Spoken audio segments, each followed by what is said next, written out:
പരിശുദ്ധ പരമ ദിവ്യകാരുണ്യത്തിന് ആരാധനയും സ്തുതിയും പുകഴ്ചയും പരിശുദ്ധ പരമ ദിവ്യകാരുണ്യത്തിന്.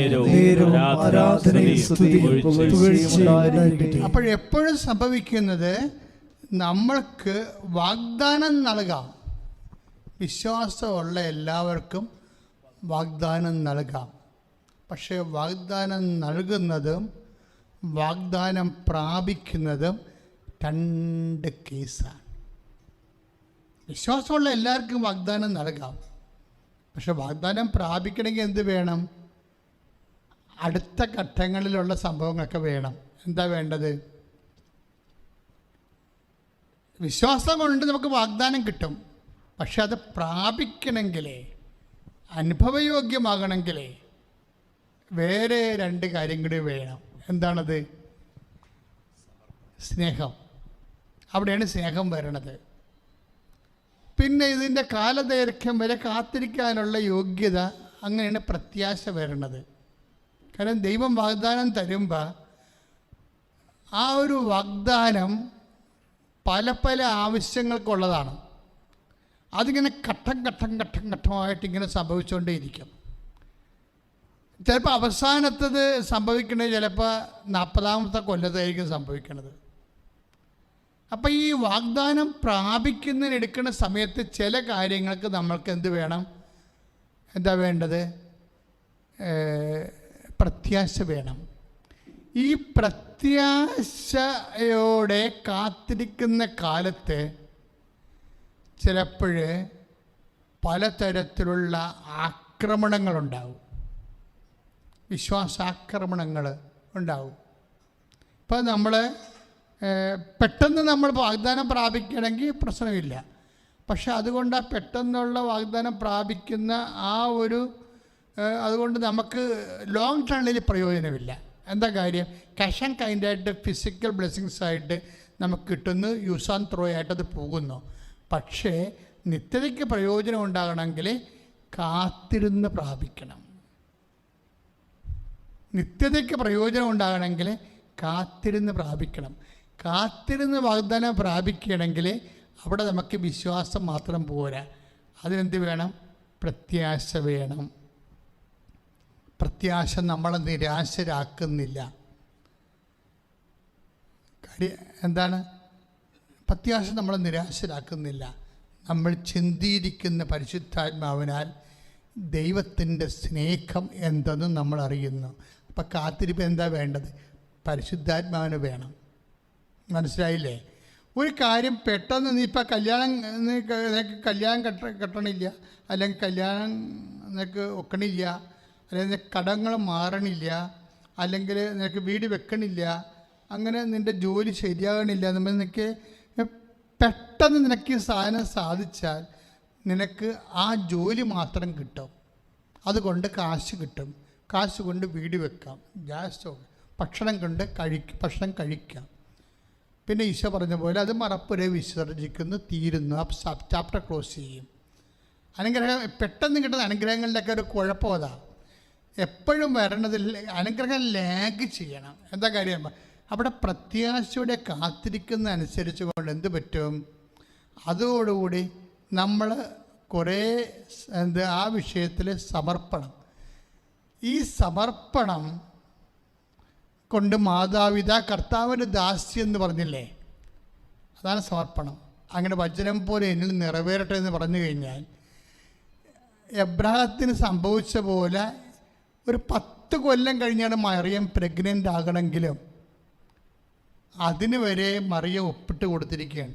എത്ര കാലം താമസിച്ചാലും അപ്പാ ഞാൻ വെയിറ്റ് ചെയ്തോളാം എന്ന് പറയുകയാണ്. മറിയത്തിൻ്റെ സമർപ്പണത്തിൽ നമുക്ക് സങ്കല്പിക്കാൻ പറ്റാത്ത ഒത്തിരി കാര്യങ്ങളുണ്ടെന്നാണ് ദൈവത്തിൻ്റെ ജ്ഞാനം പ്രവചിക്കുന്നത്, വെളിപ്പെടുത്തുന്നത്. അപ്പാ എബ്രാഹത്തിനെ പോലെ അല്ല, നീ എബ്രാഹത്തിനും കുഞ്ഞുങ്ങളെ കൊടുക്കണമെന്ന് പറഞ്ഞപ്പോൾ എബ്രാഹാം ആ കാലത്ത് പോയി അല്പം താമസിച്ചപ്പോൾ വീട്ടുവേലക്കാരത്തെ പ്രാപിച്ചു. അങ്ങനെയുള്ള അഭ്യാസങ്ങളൊന്നും ഞാൻ കാണിക്കത്തില്ല. അപ്പൻ എത്ര കാലം താമസിച്ചാലും ഞാൻ ആ കാലമെല്ലാം കാത്തിരിക്കും.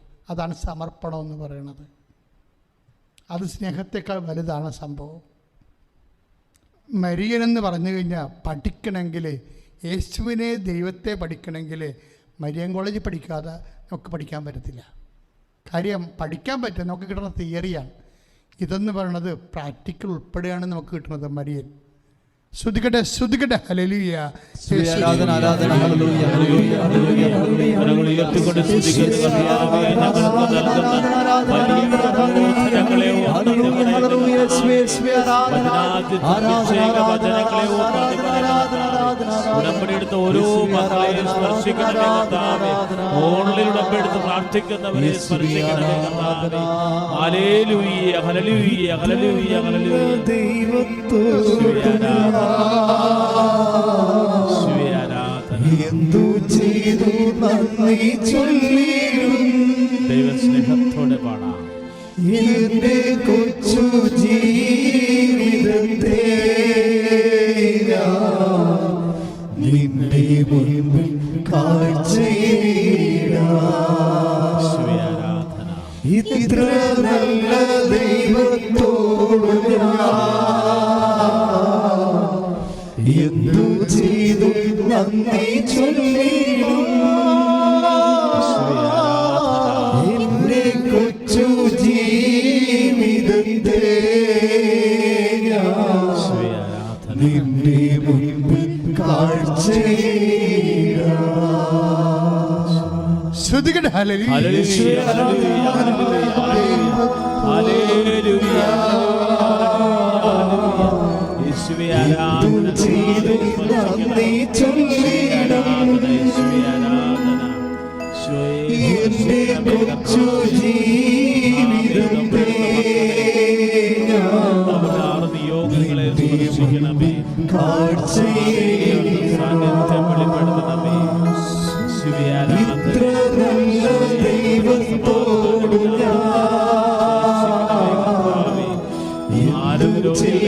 സ്പർശിക്കണമേ.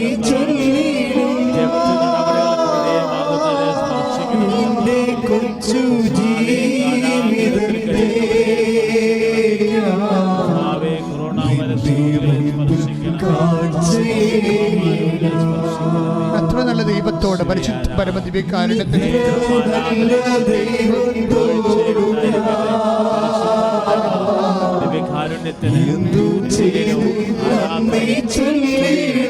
പുകഴ്ചയും ഉണ്ടായിരിക്കട്ടെ.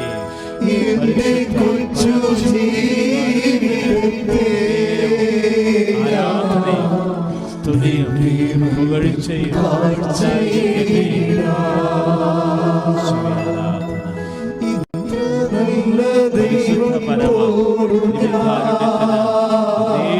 പരിശുദ്ധ പരമദിവ്യകാരുണ്യത്തിന് പരിശുദ്ധ പരമദിവ്യകാരുണ്യത്തിന് പരിശുദ്ധ പരമദിവ്യകാരുണ്യത്തിന്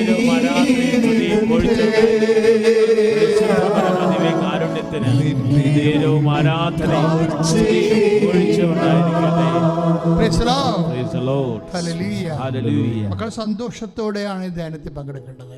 കർത്താവിൻ്റെ അരൂപി നിങ്ങളിലേക്ക് ഇറങ്ങി വസിക്കേണ്ട സമയമാണ്. നിങ്ങളുടെ കുടുംബം മുഴുവൻ ഇത് എവിടെ ഇരുന്ന് എല്ലാവരും ആരെല്ലാം എവിടെ നിന്ന് ധ്യാനം കൂടിയാലും ആ സമയത്തെല്ലാം നിങ്ങൾക്ക് പരിശുദ്ധാത്മാവ് നിറയും. കാര്യം ഇവിടെ ആൾത്താറ മുഴുവൻ പരിശുദ്ധാത്മാവ് നിറഞ്ഞിരിക്കുകയാണ്. കർത്താവിൻ്റെ വചനങ്ങൾ നിങ്ങൾ ശ്രദ്ധിക്കണം. കർത്താവിൻ്റെ വചനങ്ങൾ കർത്താവ് തന്നെ ആത്മാവിൽ വ്യാഖ്യാനിച്ച് തന്നുകൊണ്ടിരിക്കുകയാണ്. എന്നാ പറഞ്ഞുകൊണ്ടിരിക്കണം ഇപ്പോൾ ഈശോ? അതായത് നമുക്ക് വാഗ്ദാനം ലഭിക്കുന്നതും വാഗ്ദാനം പ്രാപിക്കുന്നതും രണ്ട് കാര്യമാണ്. വിശ്വാസമുള്ളവർക്ക് റോമ 4:16 അനുസരിച്ചുകൊണ്ട് വാഗ്ദാനം കിട്ടാം. പക്ഷേ വാഗ്ദാനം പ്രാപിക്കുക എന്ന് വെച്ചാൽ ഓഫർ കിട്ടിയാൽ പോരല്ല. ജോലിക്കൊരു ഓഫർ കിട്ടിയാൽ പോരല്ല. ജോലി കിട്ടണ്ടേ? ജോലി കിട്ടി നമ്മളവിടെ താമസിച്ച് ശമ്പളം കൈ കിട്ടണ്ടേ? ഇത് വേറെ വിഷയമാണ്. ഒരു ഓഫർ കിട്ടുന്നതും ആ ജോലി ചെയ്ത് ശമ്പളം വാങ്ങിക്കുന്നതും വേറെ വിഷയമാണ്. രണ്ട് വിഷയമാണ്. അതുതന്നെയാണ് നമുക്ക് വിശ്വാസമുണ്ടെങ്കിൽ വാഗ്ദാനം കിട്ടും.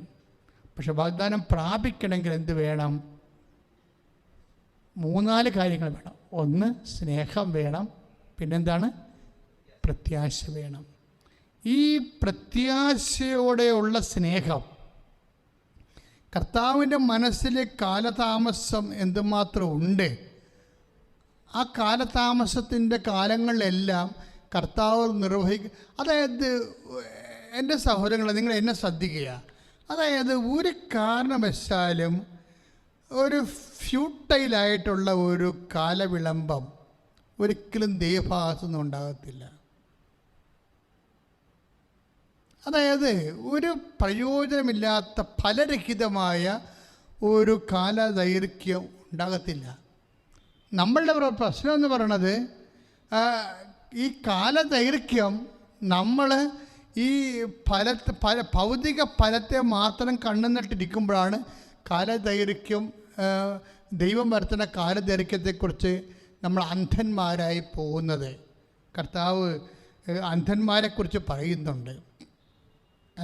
കാഴ്ച ഉള്ളവർ അന്ധന്മാരായി പോകും. അന്ധന്മാർക്ക് കാഴ്ച ഉണ്ടാകും. ക്രിസ്തു ഒരു മനുഷ്യൻ സ്വീകരിച്ച് കഴിയുമ്പോൾ ക്രിസ്തുവിനെ പ്രതി ചില ആൾക്കാർ ഞങ്ങൾ കാണുന്നു എന്ന് പറയുന്ന ആൾക്കാർ പക്ഷെ ഒന്നും കാണുന്നില്ല, അന്ധന്മാരായി മാറും. കാഴ്ചയില്ലാത്തവർക്ക് കാഴ്ച പ്രാപിക്കാൻ പറ്റും. എന്താ കാര്യം? ദൈവം ഒരു കാര്യം എന്ത് ചെയ്യുന്നു എന്നുള്ളതിലൊക്കെ അവർ എന്തിനു വേണ്ടി ചെയ്യുന്നുവെന്ന് കൂടി നമ്മൾ മനസ്സിലാക്കിയ ജ്ഞാനമായി. ജ്ഞാനം, അതായത് എന്ത് ചെയ്യുന്നു എന്ന് പറയുന്നത് എന്താണ്? അറിവ്. എന്തിനു വേണ്ടി ചെയ്യുന്നുവെന്ന് ചോദിക്കുമ്പോഴേ ആ എന്തിനു വേണ്ടി ചെയ്യുന്നുവെന്നുള്ള ജ്ഞാനം അതെന്താണ്? അത് യേശുക്രിസ്തു 1 കൊരിന്ത്യർ 1:24 ദൈവത്തിൻ്റെ ജ്ഞാനവും ദൈവത്തിൻ്റെ ശക്തിയും. ദൈവത്തിൻ്റെ ജ്ഞാനത്തിൽ എന്താണ്? എന്തിനു വേണ്ടി ചെയ്യുന്നു എന്നുള്ളതാണ് അതിൻ്റെ ജ്ഞാനം. നോഹ എന്ന് പറയുന്ന ജ്ഞാനം എന്തിനു വേണ്ടിയാണ് ചെയ്യണത്, എന്താണ് താമസിക്കാൻ കാരണം. അല്ല ഈശോ ഈശോ ഈശോ എന്ന് പറഞ്ഞുകൊണ്ട് വണ്ടിക്ക് കാത്തിരിക്കണ പോലെ അനുഗ്രഹത്തിന് കാത്തിരിക്കുന്ന ആൾക്കാരുണ്ട്. അപ്പോൾ വണ്ടിക്ക് കാത്തിരിക്കണ പോലെ അപ്പോൾ ഒരാൾ പറയണേ ആ വണ്ടി ഇന്ന് ഓടുന്നില്ലെന്ന് തോന്നുന്നു, പ്രൈവറ്റ് ബസ് ഇന്ന് അവർ രാവിലെ കണ്ടില്ല, അപ്പോൾ ഇനി വരത്തില്ലായിരിക്കും എന്ന് പറഞ്ഞാൽ അവരെ വീട്ടിൽ പോകും ചിലപ്പോൾ, അല്ലെങ്കിൽ അടുത്ത വണ്ടി കയറിപ്പോകും. ഈ അടുത്ത വണ്ടിക്ക് കയറിപ്പോകുന്ന ഒരു ആധ്യാത്മിക രംഗങ്ങളുണ്ടെങ്കിൽ പണിമേടിക്കാൻ സാധ്യതയുണ്ട്. ദൈവം അതാണ് നോക്കണത്. ഈ അടുത്ത വണ്ടിക്ക് കയറി പോകുന്നതാണ് നോക്കണത്. ശരിക്കും ദൈവത്തിനെ തന്നെ പ്രതീക്ഷിക്കുവോ? പലരും ദൈവത്തിനെ തന്നെ പ്രതീക്ഷിക്കുവോ? അത് ഇനി ദൈവത്തിനല്ലാത്ത മാർഗങ്ങളിലൂടെ വേറെ കിട്ടിയത് നമുക്ക് ജോലി കിട്ടിയാലും മതി.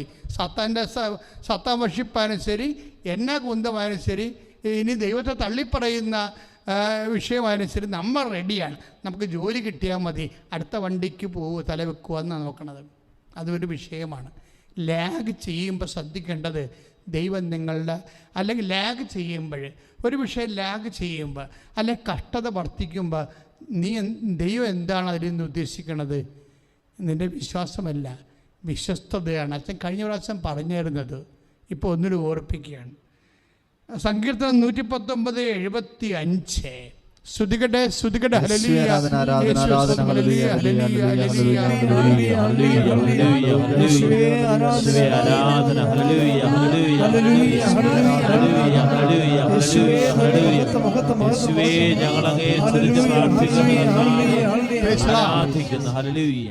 കർത്താവേ, അങ്ങയുടെ വിധികൾ ന്യായയുക്തമാണ്. അതായത് ഇത് ഭയങ്കര വചനമല്ലേ ഇത്? അതായത് കർത്താവ് എന്ത് വിധിച്ചാലും അത് ന്യായയുക്തമാണ്.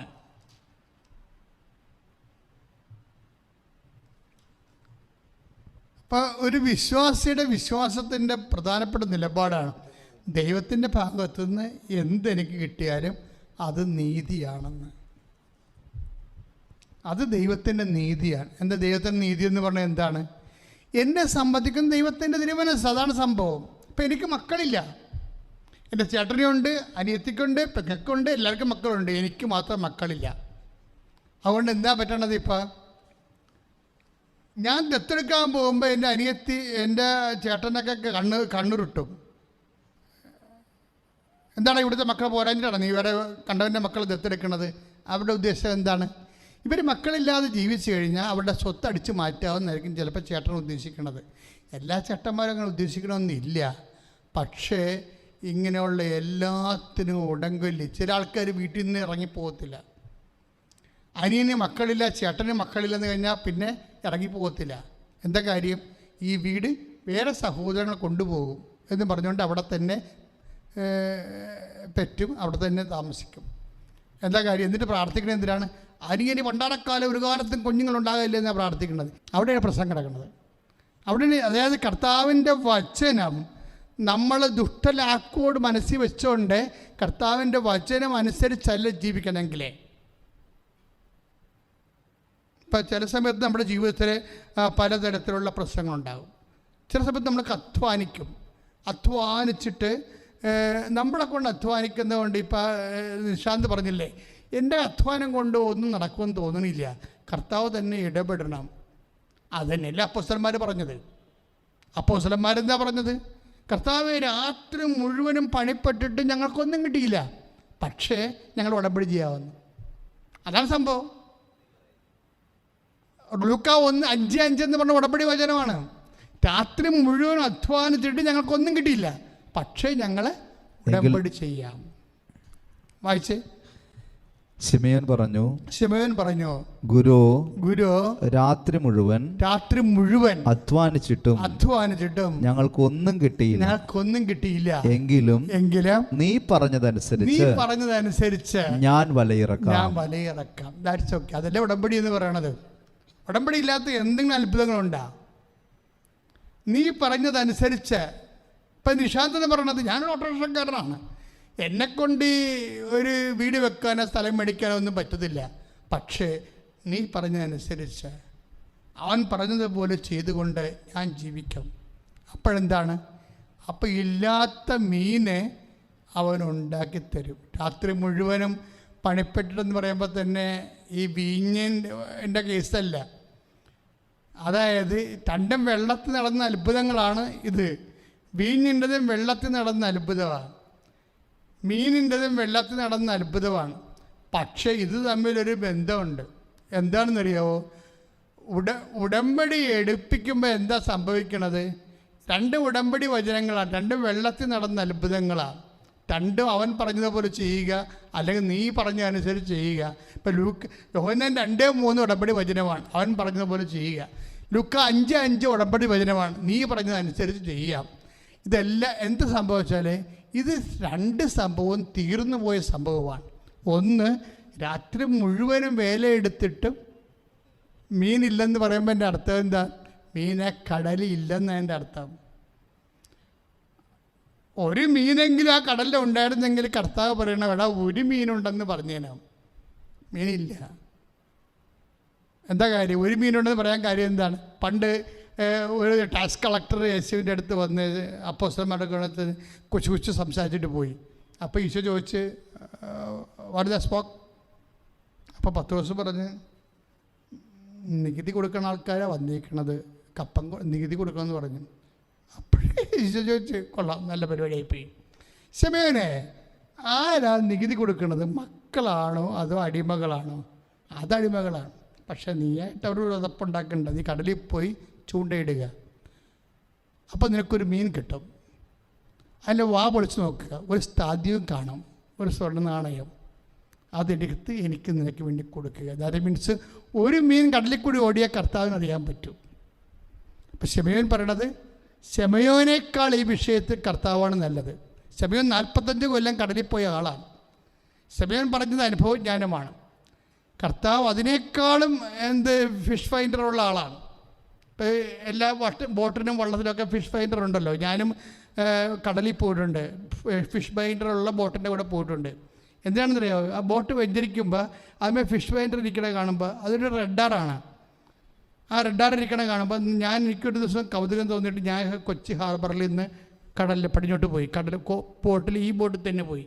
അപ്പോൾ എനിക്കറിയേണ്ടത് അയില, ആഗോലി, ചമ്പൻ കുഞ്ഞ്, അതുപോലെ തന്നെ ചെമ്മീൻ പുലപ്പുകൾ വരണത് ഈ റെഡാറിൽ കാണാൻ പറ്റുമോ? അപ്പോഴെന്താണ്, ഞാൻ എന്നിട്ട് സ്രാങ്കിൻ്റെ കൂടെ ഫിഷ് ഫൈൻഡർ നോക്കിക്കൊണ്ടിരിക്കുക. എന്താ നോക്കിക്കൊണ്ടിരിക്കണമെന്ന് അറിയാമോ?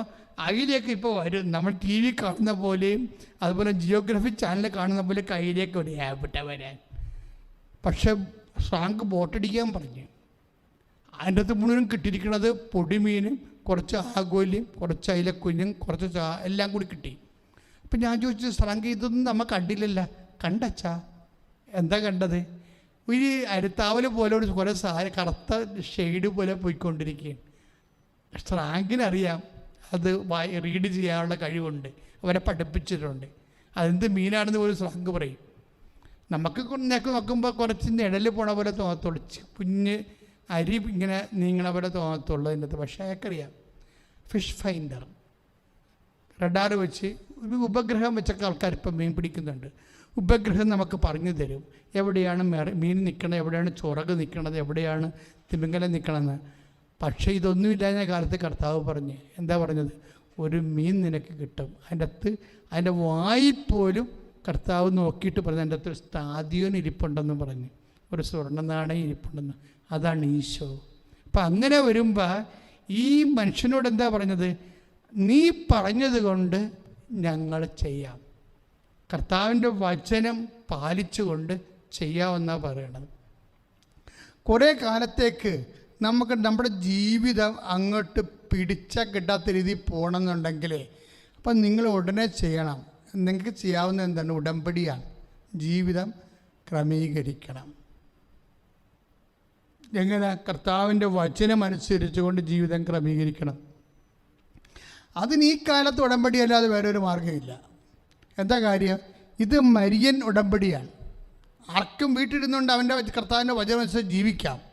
പക്ഷേ കൃപാസനത്തിലെ ഉടമ്പടി എന്താണ്? മരിയൻ ഉടമ്പടിയാണ്. എന്താണ്? അമ്മ 24 മണിക്കൂറും നീ എടുത്ത ഉടമ്പടിയുടെ കാവൽക്കാരിയാണ്. അത് നിറവേറണത് വരെ അമ്മ നിനക്ക് വേണ്ടി മധ്യസ്ഥം വഹിച്ചുകൊണ്ടിരിക്കും. അതാണ് ഈ വിഷയം. അപ്പം നമുക്ക് കോൺക്രീറ്റായിട്ട് അറിയാൻ പറ്റും അമ്മ ഈ വിഷയം ഏറ്റെടുത്തിട്ടുണ്ട്. കഴിഞ്ഞ ദിവസങ്ങളിലൊരു സംഭവം ഉണ്ടായി. അതും ഇതുപോലുള്ളൊരു കേസ് കേട്ടാണ്. ഒരു അലീന കുമ്പളേക്കാരത്തിയാണ്. അപ്പം അവളുടെ കൊച്ചിന് ഇതുപോലെ അതേ അസുഖം, നമ്മുടെ യൂട്യൂബിൽ കിടപ്പുണ്ട സാക്ഷ്യം, ഡൗൺ സിൻഡ്രോം. അത് എന്നാ പ്രശ്നം വെച്ചാൽ അത് നിങ്ങൾ ആ വിഷയം അറിയണം. അതായത് രസകരമായൊരു വിഷയമാണ്. എന്ന് വെച്ച് കഴിഞ്ഞാൽ 5-ാം മാസമാണ് ഡോക്ടർ സ്കാൻ ചെയ്തിട്ട് പറയണത് ഈ കുട്ടിക്ക് ഡൗൺ സിൻഡ്രോമാണെന്ന് പറയണത്. അതോടുകൂടി ഇവരുടെ ബോധം പോയി. നിങ്ങൾക്കറിയാവില്ല, ആദ്യമായിട്ട് പ്രസവിക്കാൻ പോകുന്ന ഒരു അമ്മ 5-ാം മാസത്തിൽ കുട്ടിക്ക് ഡൗൺ സിൻഡ്രോമാണെന്ന് പറഞ്ഞാൽ, അതിനെ അബോർട്ട് ചെയ്ത് കളയണമെന്ന് പറഞ്ഞാൽ 3 മാസം കഴിയുമ്പോൾ തന്നെ അബോർഷൻ ഭയങ്കര പാടാണ്. 5-ാം മാസത്തിൽ എങ്ങനെ അബോർട്ട് ചെയ്യും? പക്ഷെ ഇവളാണെങ്കിൽ ഒരു അടിച്ചുപോയ റിലേ പോയ ഒരാളായിപ്പോയി ഇത് കേട്ടോടുകൂടി. അപ്പം ഇവളിവിടെ വന്ന് അവളുടെ അമ്മ പറഞ്ഞ് ഈ കൃപാസനത്തിൽ പോയി അമ്മയോട് പറയാൻ പറഞ്ഞു. അപ്പോൾ ആളിവിടെ വന്നിരുന്ന് നിലവിളിക്കാനും പറ്റണില്ല, പ്രാർത്ഥിക്കാനും പറ്റാത്തൊരവസ്ഥയിൽ ഈ വയറും വെച്ച് 5-ാം മാസത്തിൽ ഈ ഡൗൺ സിൻഡ്രോമുള്ള വയറും വെച്ച് അവളിവിടെ ഇരിക്കുകയാണ്. അവളുടെ അമ്മയും ഉടമ്പടി ചെയ്തിട്ടുണ്ട്. അവരാണ് ഇവരെ ഇങ്ങനെ പറഞ്ഞു വിട്ടിരിക്കുന്നത്. അവരുടെ ഉടമ്പടിയുടെ ബലമാണെന്ന് അറിയാൻ പാടില്ല. എനിക്ക് ഗർഭിണികളെ കാണുമ്പോൾ ഒരു പ്രത്യേകമായ ദൈവകൃപ തോന്നും എനിക്ക്. അപ്പം അത് ഇപ്പോഴല്ല, പണ്ടിവിടെ ഗർഭിണികൾക്ക് മാത്രം പ്രാർത്ഥന ഉണ്ടായിരുന്നു. ദമ്പതി കൂട്ടായ്മയ്ക്ക് ഗർഭിണികൾക്ക് മാത്രം വരുന്ന ഒരു കൂട്ടായ്മ ഉണ്ടായിരുന്നു. കാര്യം അത് വലിയൊരു ജോലിയാണല്ല. ദൈവത്തിന് വേണ്ടി ഒരു മാതാപിതാക്കന്മാർ ഏറ്റെടുക്കുന്ന ഒരു വലിയ ഉത്തരവാദിത്വമാണ്. അപ്പോൾ ആ ഉത്തരവാദിത്വം എടുക്കുമ്പോൾ പ്രത്യേകിച്ച് ഗർഭിണികളെ അക്കാലങ്ങളിലും അവരെ കുഞ്ഞിനെ വളർത്തിയൊക്കെ എടുത്തുകൊണ്ടിരുന്ന കാലങ്ങളിലെല്ലാം നമ്മൾ നല്ല സപ്പോർട്ട് കൊടുക്കണം. ഇപ്പോൾ ചില ആൾക്കാർ ചില സ്ത്രീകളൊക്കെ പ്രസവിച്ച് കഴിഞ്ഞിട്ട് പെട്ടെന്ന് ഞാൻ പ്രസവ വാർഡൊക്കെ ചെല്ലുമ്പോൾ എന്നോട് പറയും, അച്ഛാ എൻ്റെ മകൾ പ്രസവിച്ച് കിടക്കണം, അവൾ ഓർമ്മക്കുറവ് പറയണമെന്ന് പറയും. ഇപ്പോൾ പ്രസവ വാർഡിൽ ഞാൻ ചിലപ്പോൾ പോണത് വേറെ ആരെങ്കിലും എന്നെ വിളിച്ചിട്ടായിരിക്കും പോണത്. അപ്പോൾ അവിടെ ചെല്ലുമ്പോൾ എന്നെ കണ്ടിട്ട് വേറെ ആൾക്കാർ, അച്ഛാ എൻ്റെ മകൾ പ്രസവിച്ച അച്ഛാ ഈ വാർഡിൽ കിടപ്പുണ്ട്, ഓർമ്മക്കുറവ് പറയണമെന്നുകൊണ്ടിരിക്കുകയെന്ന് പറഞ്ഞു, പട്ടായിപ്പോയെന്ന് പറഞ്ഞു. അപ്പം എൻ്റെ അർത്ഥം എന്താണ്? അവിടെ ശരീരം ലൂസായതുപോലെ മനസ്സും ലൂസാവും. ഇത് വലിയൊരു പ്രക്രിയയാണ് ശരിക്കും പറഞ്ഞാൽ. ഇപ്പം നമ്മുടെ ഗർഭിണികളെയൊക്കെ നമ്മൾ തോണ്ടുകയാണെങ്കിൽ പാട് കാണത്തില്ലേ, അതിൻ്റെ ശരീരം ലൂസാകണം, ഇളമക്കുണ്ടെന്നൊക്കെ അമ്മമ്മമാർ പറയും. പക്ഷെ അതുപോലെ മനസ്സും ഇളമക്കുള്ളൂ. അതാണ് ഈ ഒരു അത് പ്രസവിച്ച് കഴിഞ്ഞിട്ടൊരു വട്ട് പറയണ കാര്യം. അതാണ് 3-4 ദിവസം എടുക്കും. ചില ആൾക്കാർ 10-40 ദിവസം എടുക്കും നേരെ ചൊവ്വേ ബോധം വരാൻ വേണ്ടി. പക്ഷേ ഒരു പ്രെയർ ചെയ്ത് കഴിഞ്ഞാൽ ആൾ ഓക്കെ ആവും. അപ്പം അങ്ങനെ ഒരു കണ്ടീഷനിൽ ഇവിടെ ഇരിക്കണം. ഇവിടെ പേടിച്ചിരിക്കുക. കാര്യം അവൾക്ക് കുഞ്ഞിനെ എന്ന് അവൾ കുഞ്ഞിനെ കളയാനും പറ്റത്തില്ല. കുഞ്ഞിനെ സ്വീകരിച്ചാൽ ഇങ്ങനെയൊക്കെ വരുമ്പോൾ ആൾക്കാർ പറഞ്ഞ് പേടിപ്പിക്കുകയും ചെയ്യണം. ഇങ്ങനെ എല്ലാം കൊണ്ടൊരു തീരുമാനം എടുക്കാൻ പറ്റണില്ല. അപ്പോൾ ഇവിടെ ഞാൻ കണ്ടപ്പോൾ ഞാൻ ഇങ്ങോട്ട് വിളിച്ച് എന്ത് പറ്റിയിട്ട് മോളെന്ന് പറഞ്ഞു. അപ്പോൾ കൂടെ ഉള്ളവർ പറഞ്ഞു ഇതാണ് പ്രശ്നം എന്ന് പറഞ്ഞു. അപ്പം ഞാൻ ഉടനെ ഇവിടെ വയറ്റിൽ ഇങ്ങനെ കൈവെക്കും. കൈവച്ചിട്ട് വിശ്വാസപ്രമാണം ചൊല്ലിയിട്ട് എൻ്റെ കയ്യിലിരുന്ന സൈത്ത് അവളുടെ വയറെ കൈവച്ച് വിശ്വാസപ്രമാണം ചെയ്ത് വെച്ചും സൈത്ത് അവളുടെ കൈ തേച്ച് കൊടുക്കും. തള്ളവിരലേ അത് ബാത്റൂമിൽ പോയി അവരെ അടിവയറ്റി തേക്കണം. അതാണ് എൻ്റെ രീതി. അപ്പം ഞാൻ ഇത് കൈവച്ച് പ്രാർത്ഥിച്ചിട്ട് ഇവളോട് പറഞ്ഞ് മോളെ, കർത്താവിന് ഞാൻ കുഞ്ഞിനെ ഏൽപ്പിച്ചിട്ടുണ്ട്. ഈ കുഞ്ഞിനെ കർത്താവ് നിനക്ക് തരുമെന്ന് പറഞ്ഞ് ഞാൻ അവിടെ കവളിട്ടടിക്കും. അവൾ പറഞ്ഞത് ആ സാക്ഷ്യം കിടപ്പുണ്ട്, എലീനയുടെ സാക്ഷ്യം. അതായത് ആ അടിയോടുകൂടി അവൾക്ക് ബോധം വന്നെന്നാണ് പറയണത്. എന്താണ് അവൾ എവിടെ പോയി, എന്താണ് അവൾക്ക് സംഭവിക്കുന്നതിനെക്കുറിച്ച് സങ്കടം കൊണ്ട് തകർന്നിരിക്കുന്ന ഒരു അവസ്ഥയിൽ പെട്ടെന്ന് അവൾക്ക് ബോധം വന്നു. അവൾ ബോധം വന്നപ്പോൾ അവൾ കേൾക്കണത് എന്താണ്, മാതാവ് ഈ കുഞ്ഞിനെ എനിക്ക് തന്നിരിക്കണം. തീർന്ന പ്രശ്നം. മാതാവ് ഈ കുഞ്ഞിനെ ഈ 5-ാം മാസം അബോർട്ട് ചെയ്യണ കുഞ്ഞിനെ എനിക്ക് തന്നിരിക്കണം. അപ്പം ദൈവത്തിൻ്റെ അനുഗ്രഹം ഇത്രയും സ്പീഡാണ്. പക്ഷേ എനിക്ക് ഈ വിഷയത്തിൽ ഇപ്പോൾ 2 ഡൗൺ സിൻഡ്രോം കേസാണ്. അപ്പോൾ പ്രസവിച്ചിട്ടൊരു കുഴപ്പമില്ല കൊച്ചിനെ. എന്തൊക്കെ പറഞ്ഞാൽ അബോർട്ട് ചെയ്ത് കളയേണ്ട കൊച്ചായിരുന്നത്. അതിനെ പ്രസവിച്ചിട്ടൊരു കുഴപ്പമില്ല കൊച്ചിനില്ല. ഈ മാതാവ് ഈ കുഞ്ഞിനെ നിനക്ക് തന്നിരിക്കണമെന്ന് പറയണത് എന്താണ്? അത് പറയണത് ഒരു വിശ്വാസത്തിലാണത് പറയണത്. വെറുതെ ഭംഗിവാക്ക് പറയുകയല്ല. ഇപ്പം നമ്മൾ ഗുഡ് മോർണിംഗ് പറഞ്ഞ പോലെ പറയുകയല്ല. നിങ്ങൾക്ക് നല്ലത് വരട്ടെ എന്നൊക്കെ പറയത്തില്ലേ, അതുപോലെ പോഴം വർത്താനം പറയുകയല്ല. ഈ മാതാവ് ഈ കുഞ്ഞിനെ നിനക്ക് തന്നിരിക്കുമെന്ന് പറയുമ്പോൾ അതിൻ്റെ മുഴുവൻ ഉത്തരവാദിത്തം ഞാൻ ഏറ്റെടുക്കും. എന്താ കാര്യം? എനിക്കുള്ളൊരു വിശ്വാസമുണ്ട്. എനിക്ക് ദൈവത്തോട് വിശ്വാസത്തേക്കാളൊരു ബന്ധമുണ്ട്. ആ ദൈവത്തിന് വേണ്ടി ജീവിച്ച ഒരു ചരിത്രമുണ്ട്. വിശ്വാസകാലങ്ങളിലെല്ലാം ഇപ്പം ദൈവം എന്നോടൊന്ന് ചോദിക്കുകയാണ്, എനിക്ക് ഇപ്പോൾ രോഗം ഉണ്ടായെന്ന് വിചാരിച്ചോ. ഞാനൊരു സുവിശേഷ എവാഞ്ചലിസ്റ്റാണ്. ഞാൻ ബേസിക്കലി ദൈവം എന്നോട് ചോദിക്കുകയാണ്, നിനക്ക് സൗഖ്യം വേണം, ഈ രോഗത്തിന് സൗഖ്യം വേണം, കൃപ വേണമെന്ന് ചോദിച്ചു കഴിഞ്ഞാൽ ഞാൻ പറയും എനിക്ക് സൗഖ്യമല്ലേ വേണ്ട, എനിക്ക് കൃപയാണ് വേണ്ടെന്ന് പറയും. എന്താ കാര്യം? എനിക്ക് കൃപ എന്താണെന്നറിയാം. പൗലോസ് അപ്പോസ്തലൻ കുറേ നാൾ ചോദിച്ച് ചമ്മി ഒരു കേസ് കിട്ടാണിത്. അപ്പോൾ ഒന്ന് കുറേ ദിവസത്തിന് 12:8 എന്താ പറയണത്, ഞാൻ 3 പ്രാവശ്യം ചോദിച്ചെന്നാണ് പറയണത്. 3 പ്രാവശ്യം ചോദിച്ചു, എന്താണ് എൻ്റെ ഈ അൾസറെന്ന്, എൻ്റെ ഈ വയറിൻ്റെ പുണ്ണൊന്ന് മാറ്റിത്തരാൻ. അപ്പോൾ പൗലോസാണ് പറഞ്ഞ് നിനക്ക് സൗഖ്യം വേണം, കൃപ വേണമെന്ന് ചോദിച്ചു. അപ്പോൾ പൗലോസിന് മനസ്സിലായി എന്താ ഉദ്ദേശിച്ചതെന്ന്.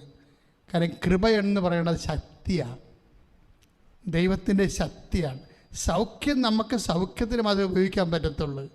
പക്ഷേ ശക്തി കിട്ടിയാൽ മറ്റുള്ളവരുടെ വീണ്ടെടുപ്പിന് ഉപയോഗിക്കാൻ പറ്റും. ഇതാണ് വ്യത്യാസം എന്ന് പറയണത്. ഒരു വ്യക്തിയെ ഇവാഞ്ചലിസ്റ്റായിട്ട് ഒരു സുവിശേഷ സാക്ഷിയാക്കി മാറ്റാൻ ഉദ്ദേശിക്കുമ്പോൾ ചില സമയത്ത് ചില വിഷയങ്ങൾ ലാഗ് ചെയ്യും.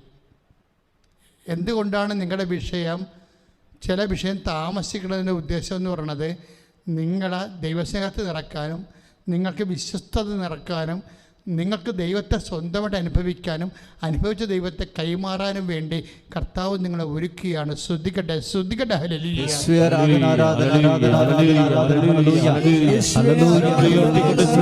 ഹല്ലേലൂയ. ഞങ്ങളെ ആരാധിക്കുന്നു, സ്തുതിക്കുന്നു. ഹല്ലേലൂയ. ഹല്ലേലൂയ. ഹല്ലേലൂയ.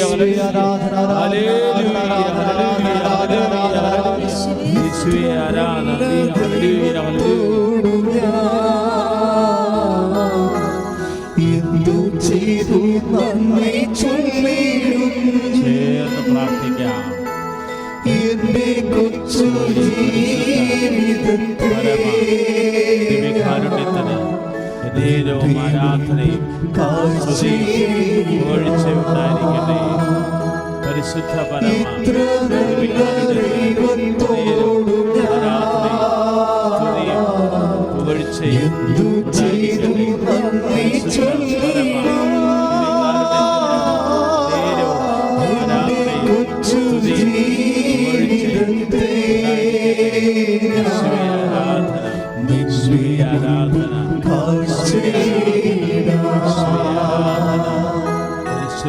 ഇത്ര നല്ല ദൈവത്തോടു ഞാൻ